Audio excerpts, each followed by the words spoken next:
effort does it take to understand what's going on here? So when you talked about that church you visited with a strange or different kind of worship experience, how easy was it for you to pick up on the cues? How easy was it for you to know what to do when? So one of the dilemmas the Catholic Church had in the U.S. in especially the 40s, 50s, and 60s, had a hard time reaching non-Catholics because you were always afraid when you came into worship you would miss the next thing to do. Do I bow here? Do I genuflect here? Am I allowed to take communion? And all the kinds of rules and regulations. And it was one of the contributors to the Vatican II.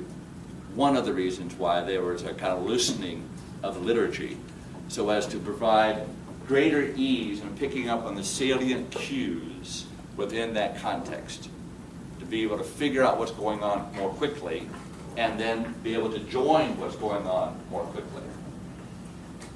On the ongoing projects side, that an organization, if it's going to be healthy and have the kind of strength that we'd like to have, it will help people to be able to bounce back when interrupted. So that when the crises hit, that and the natural interruptions come, that there is that kind of inner strength built within the culture of the place that says, yes, this is painful, but it's not the final word. Yes, this is a little bit of a diversion, but we'll get back on track again. Yes, this is an interruption, but it's not the final word. Okay, so that sense of having an ongoing kind of trajectory, as opposed to being church right and left every other day. So there's a sense of steadiness there that says, okay, we may have some things pop up, but we're keeping on. Plausibility. It allows the participants in the organization to bring together their experience and to raise possible definitions and meanings in that experience. So what does it mean when there is a what will be $50 to $60 million gift given to Asbury Seminary by the Latimers and the Latimer Foundation that does all of this new housing? What are all the kind of plausible explanations for that?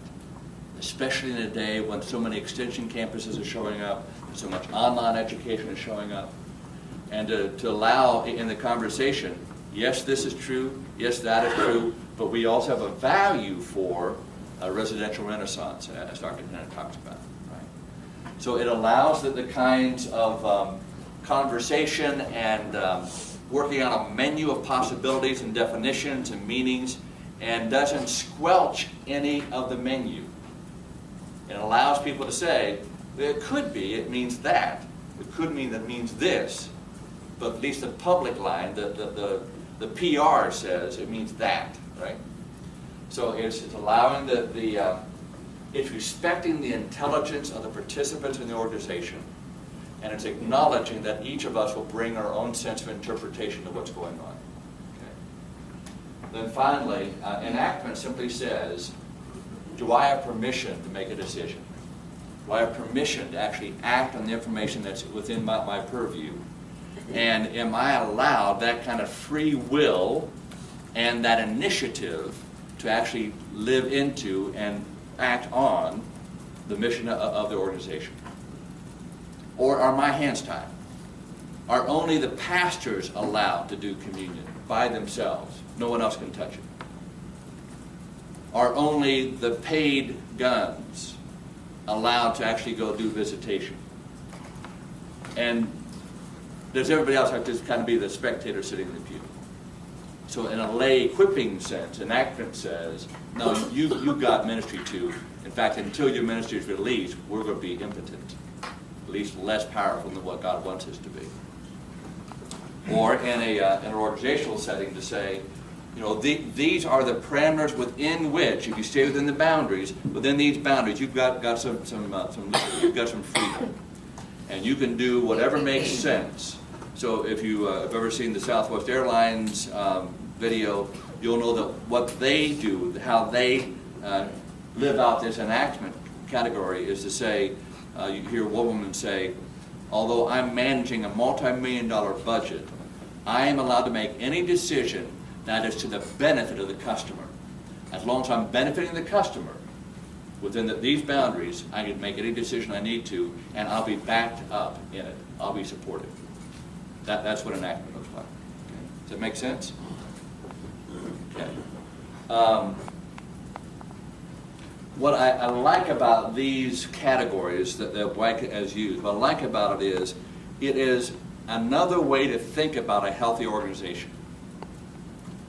It's another way to see you have dysfunction on one side, and you might call it family systems or broken structures, whatever it might be.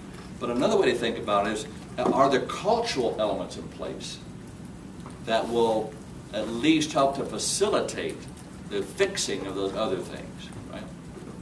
But if there is a lid on it, you can't even make any decisions.